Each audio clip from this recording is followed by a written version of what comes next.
জি 24 ঘন্টা Jack অলিভল studio থেকে আমি সব্যসাচী শুরু করছি স্পেশাল 24। কেরালায় তোলপাড় চলছে, বিশেষ করে তিরুঅনন্তপুরমে। 7 দিন ধরে তিরুঅনন্তপুরমে দাঁড়িয়ে আছে ব্রিটেনের অত্যাধুনিক যুদ্ধবিমান। বলা হচ্ছে টেকনিক্যাল প্রবলেম, কিন্তু সে এমনই প্রবলেম ব্রিটেন থেকে আসা টেকনিশিয়ানরাও সামলাতে পারছেন না। আমরাও কি পারছি না? তবে আরে আমাদের হাতই দিতে দেওয়া হচ্ছে না। এমনই ঢাকগুড়গুর বিষয় যে ওই প্লেন অনেক দামি, খোলা আকাশেই দাঁড়িয়ে 7 দিন ধরে। ভাবুন, বর্ষা এসে গেছে কিন্তু ভারতের কাউকে ধারে কাছেও ঘেঁষতে দেয়া হচ্ছে না। কি আছে ওই যুদ্ধবিমানে? আমাদের দেশের এয়ারপোর্টে দাঁড়িয়ে, অথচ আমরাই তাকে ছুঁতে পারবো না। এ কেমন কথা? কি রহস্য তিরুঅনন্তপুরমের যুদ্ধবিমানের?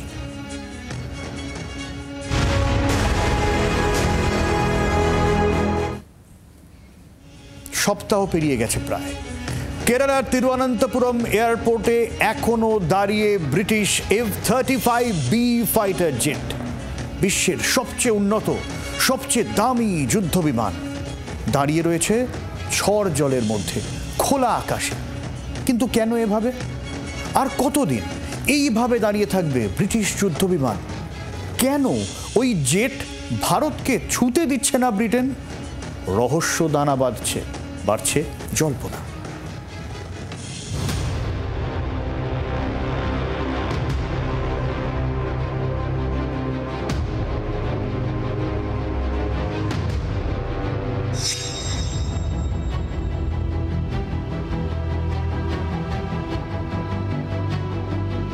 এভাবেই ঝড় বৃষ্টি রোদ মাথায় নিয়ে 7 দিন পার। 7 দিন ধরে এভাবেই তিরুঅনন্তপুরমের এয়ারপোর্টে দাঁড়িয়ে এই ব্রিটিশ F-35B ফাইটার জেটের পাহারায় CISF। কিন্তু বিমান ভারতকে ছুঁতে দিতে নারাজ Britain.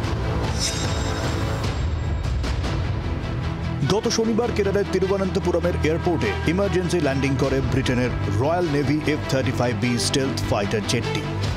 F-35B stealth fighter jet বিশ্বের অন্যতম উন্নত ও দামি যুদ্ধবিমান। ব্রিটেনের যুদ্ধজাহাজ HMS প্রিন্স অফ ওয়েলসের অংশ। ভারত মহাসাগরে ভারত ও ব্রিটেনের নৌসেনার যৌথ মহড়া চলছিল। মহড়ায় ব্রিটেনের যুদ্ধজাহাজ HMS প্রিন্স অফ ওয়েলসও যোগ দিয়েছিল, আর তাতেই ছিল F-35B যুদ্ধবিমানটি। যান্ত্রিক ত্রুটির কারণে তিরুঅনন্তপুরমে জরুরি অবতরণ করে এটি।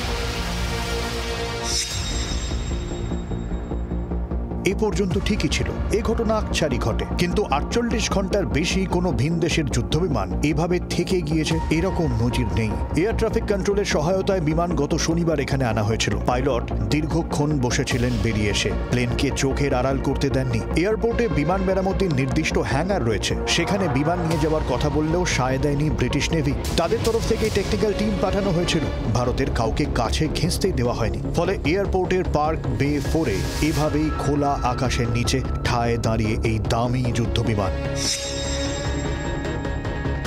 শুরু থেকেই ভারতের তরফে একাধিক প্রস্তাব দেয়া হয়েছিল, সবেতেই ব্রিটেনের না। নির্দিষ্ট হ্যাঙ্গারে রাখবেন? না। মাথায় কোনো টেম্পোরারি শেড? না। কোনো টেকনিক্যাল সাহায্য? না। অগত্যা জেট পাহারা দিচ্ছে CISF, নজর রেখেছে ব্রিটিশ নৌসেনা। দিন পেরোচ্ছে, ফিসফাস বাড়ছে এয়ারপোর্টে দাঁড়িয়ে থাকা ব্রিটিশ যুদ্ধবিমান নিয়ে। ব্যুরো রিপোর্ট, জি 24 ঘন্টা। কেরালার তিরুঅনন্তপুরমে যে F-35B ফাইটার জেটের কথা আমি বলছি, রোদ জলে যা ঠায় দাঁড়িয়ে আছে প্রায় 7 দিন ধরে, তার দাম কত জানেন? 1 কোটি 2 কোটি নয়, 10-25 কোটি নয়, 100-200 কোটিও নয়, 835 কোটি।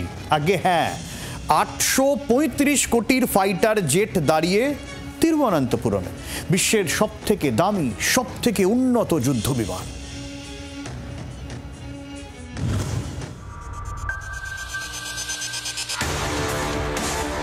ব্রিটিশ রয়্যাল নেভির F-30B 5th gen stealth fighter jet, মার্কিন সংস্থা লকহিড মার্টিনের অন্যতম দামি ফাইটার জেট। রানওয়েতে ছুটে উঠতে হয় না একে, হেলিকপ্টারের মতোই ভার্টিক্যাল ল্যান্ডিং বা শর্ট টেক ল্যান্ডিং করতে পারে F-35B ফাইটার জেট, যাতে রয়েছে স্টেলথ টেকনোলজি।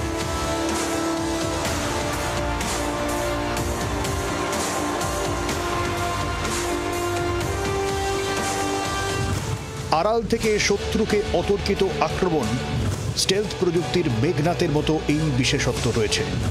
রাডারে ধরা পড়ে না এই প্রযুক্তির বিমান। বিমানে থাকে বিশেষ ধরনের রং, র্যাম অর্থাৎ রেডিও ওয়েভ অ্যাবজর্বেন্ট ম্যাটেরিয়াল, আকাশ এবং জলের রঙের সঙ্গে মিশে যেতে পারে, যাকে বলা হয় ড্যাজল ক্যামোফ্ল্যাজ। স্টেলথ যুদ্ধবিমানের গতি বা অভিমুখ চিহ্নিত করা বেশ কঠিন।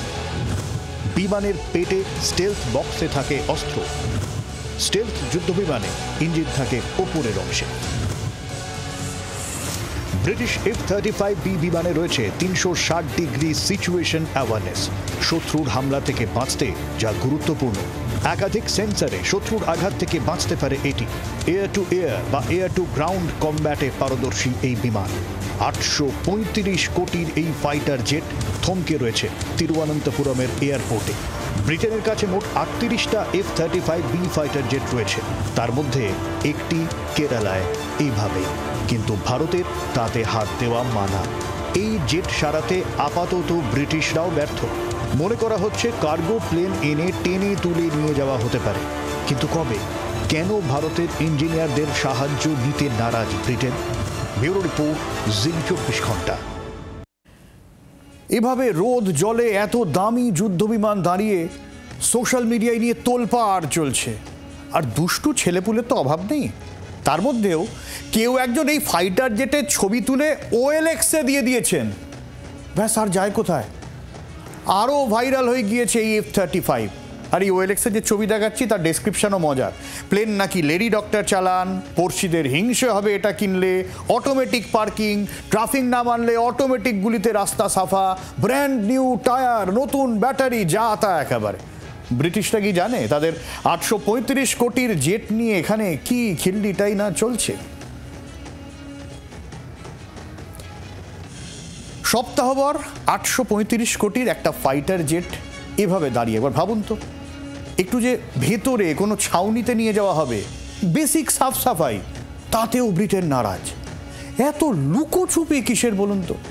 বিশেষজ্ঞরা বলছেন 5th জেনারেশন স্টেলথ ফাইটার জেটের প্রযুক্তি কোনোভাবেই ফাঁস করতে চাইছে না ব্রিটেন, আর সে কারণেই চূড়ান্ত গোপনীয়তা।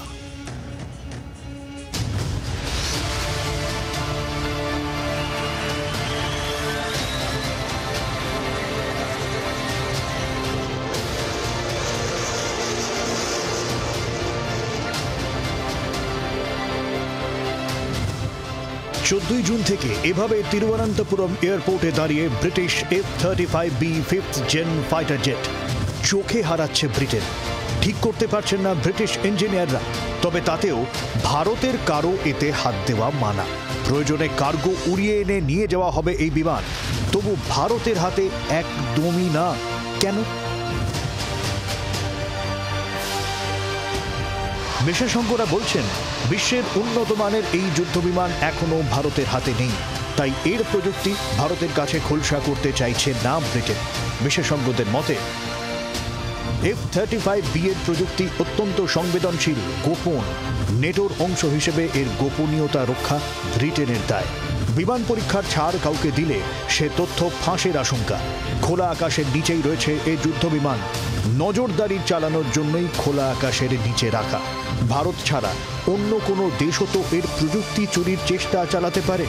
ভারত বন্ধু রাশিয়ার হস্তক্ষেপেরও আশঙ্কা রয়েছে ব্রিটেনের। বিশেষজ্ঞদের একাংশ এও বলছেন নিজেদের বিমান বা এইসব সামরিক সরঞ্জাম নিয়ে ব্রিটিশরা বরাবরই খুব সংবেদনশীল। এর আগেও এর উদাহরণ রয়েছে। 1983 সালের 6 জুন বিপর্যয়ের মুখে পড়ে ব্রিটিশ রয়্যাল নেভির সি হ্যারিয়ার। ফ্রান্সের একটি কন্টেনারের জাহাজ ছিল সমুদ্রে, তড়িঘড়ি সেই জাহাজেই ল্যান্ড করে বিমান। সেই বিমানেও ফ্রান্সের কাউকে হাত দিতে দেওয়া হয়নি। ঠিক এই জায়গা থেকেই কি ভারতকে এই বিমানে হাত দেওয়াতে ভয় পাচ্ছে ব্রিটিশ নৌসেনা? পাছে পঞ্চম প্রজন্মের বিমানের প্রযুক্তি পেয়ে যায় ভারত, সেই ভয়? ব্যুরো রিপোর্ট, জি 24 ঘন্টা। ভারতের কাছে 4.5 জেন রাফাল আছে, কিন্তু 5th জেনারেশন ফাইটার জেট আরও উন্নত, শক্তিশালী। এমনটাই বলছেন প্রাক্তন সেনাকর্তা গ্রুপ ক্যাপ্টেন আর কে দাস। ফাইটার এয়ারক্রাফটের মধ্যে অনেক নিত্য নতুন ফিচার রয়েছে, very advance modern aircraft with features like stealth, LPIR, by radar এটা ধরা যায় না, agile airframe features রয়েছে, super cruise performance, advanced avionics, highly integrated computer system রয়েছে, এছাড়া C3 systems suite রয়েছে যেগুলো command, control and communications. So all in all, fifth generation fighter aircraft একটা added feature ভারতের কাছে এখন 4.5 জেনারেশন রাফাল রয়েছে। আসলে ভারতও এই ফিফথ জেনারেশন ফাইটার জেট তৈরির দৌড়ে রয়েছে এবং তা আমরা নিজেরা তৈরি করতে চাইছি। 8 বছরের টার্গেট দেওয়া হয়েছে, বাজেট 15,000 কোটি টাকা। এই নিয়ে ইতিমধ্যে টেন্ডারও ডাকা হয়েছে ডিআরডিওর তরফে, কিন্তু বিষয়টা সময় সাপেক্ষ। তার আগেই যদি টেকনোলজি ভারতের হাতে এসে যায় তাহলে তো হয়েই গেল। অ্যাডভান্সড মিডিয়াম কমব্যাট এয়ারক্রাফট বা অ্যামকা, পঞ্চম প্রজন্মের যুদ্ধবিমান তৈরির দৌড়ে মাঠে নেমে পড়েছে ভারত, যাতে থাকবে স্টেলথ প্রযুক্তিও। ऐसा है कि this aircraft is designed basically as a stealth fighter. So इसको हमने ऐसा डिज़ाइन किया है कि आपको ज़्यादा से ज़्यादा स्टेल्थ डिज़ाइन में ही यूज़ करना है। मतलब आपको एक्सटर्नल वेपन जो आप जोड़ते हैं वो हमारा इंडियन एयरफोर्स के हिसाब से है। मतलब it is a user requirement how he uses this aircraft उनकी वार सिनेरियो वगैरह वगैरह। ভারতের হাতে এই মুহূর্তে ফিফথ জেন কোনো জেট নেই, তবে এই বছর অ্যারো ইন্ডিয়ায় রাশিয়ার fifth gen stealth SU-57 perform করেছে আমেরিকার F-35।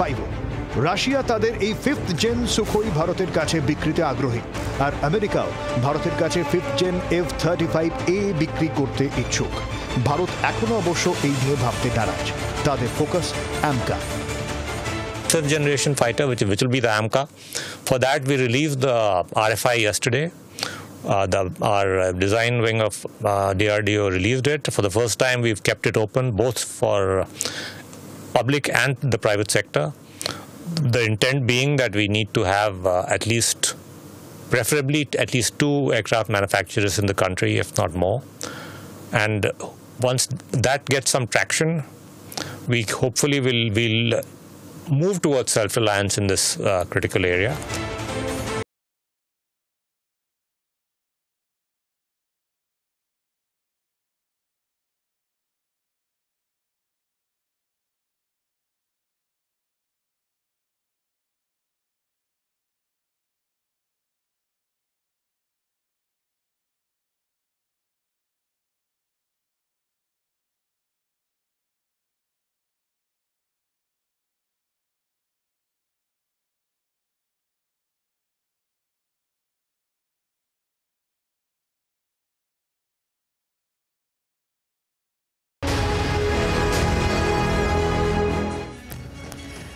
কিন্তু এটা তো মনে হতেই পারে যে আমেরিকা পাকিস্তানকে কেন এই ফিফথ জেন ফাইটার জেট দিতে পারে।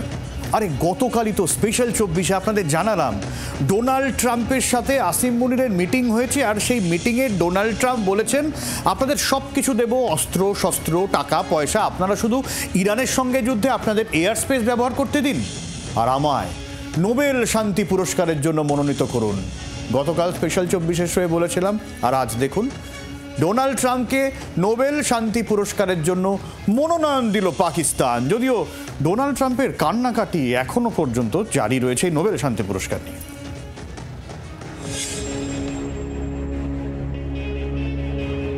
ভারত পাকিস্তানকে আমিই থামিয়েছি, লাগাতার এই গো ধরে রয়েছেন ট্রাম্প। বন্ধু মোদিকে অস্বস্তিতে ফেলে কেন বারবার সে কথা মার্কিন প্রেসিডেন্ট বলে চলেছেন তা এবার স্পষ্ট হলো। শান্তিতে নোবেল চাই তার। এদিন কঙ্গো আর রোয়ান্ডার মধ্যে শান্তি চুক্তি করিয়ে আবারও সেই ঘ্যান ঘ্যান শুরু করেন Trump. Well, they should give me the Nobel Prize for Rwanda, and if you look the Congo, or you could say Serbia, Kosovo, you could say a lot of them. You could say, I mean, the big one is India and Pakistan. I should have gotten it 4 or 5 times. I should get it for the, I would think the Abraham Accords would be a good one too. They won't give me a Nobel Peace Prize because they only give it to liberals. তার দাবি তিনি যতই করুন তাকে শান্তি পুরস্কার দেবেই না নোবেল কমিটি। ট্রাম্পের এই কাঁদুনির পরেই এগিয়ে এলো পাকিস্তান, ট্রাম্পের নতুন বন্ধু। পাকিস্তানের দাবি, দুই পরমাণু শক্তিধর দেশের মধ্যে সংঘাত থামাতে বড় ভূমিকা নিয়েছেন ট্রাম্প। এটাই প্রথমবার নয়, এর আগেও ট্রাম্পের নাম নোবেল পুরস্কারের জন্য মনোনীত করা হয়েছিল, তবে পুরস্কার পাননি তিনি। প্রাক্তন মার্কিন প্রেসিডেন্ট বারাক ওবামা শান্তি পুরস্কার পেয়েছিলেন 2009 সালে। ট্রাম্পের অনেক দিনের আবদার তারও চাই।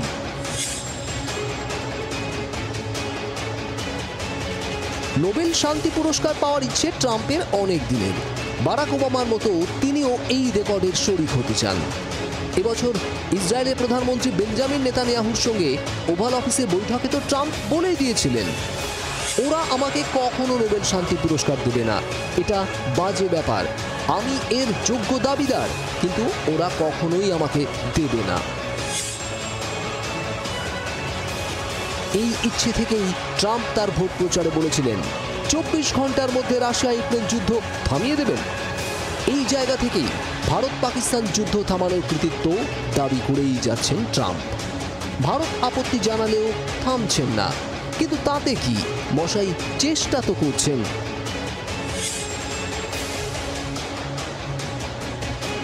এর আগে ইউক্রেনের সাংসদ ওলেকজান্ডার মেনেজগো বা ইসরায়েলের অধ্যাপক আনাত আলন বেক, এই তালিকায় নাম ছিল পাকিস্তানের। মুনিরের সঙ্গে বৈঠকে পাকিস্তানকে আধুনিক যুদ্ধ বিমান থেকে অস্ত্রশস্ত্র, মায়ের আর্থিক সাহায্যের কথাও বলেছিলেন ট্রাম্প। বদলে ইরানের বিরুদ্ধে নিজেদের আকাশ সীমা ব্যবহারের আশ্বাস দিয়েছে ইসলামাবাদ। অন্তত সূত্রের খবর এমনই। সঙ্গে শান্তি নোবেলে ট্রাম্প সওয়াল। ব্যুরো রিপোর্ট, জি 24 ঘন্টা। বাংলার আওয়াজ, বাঙালির আবেগ, জি 24 ঘন্টা।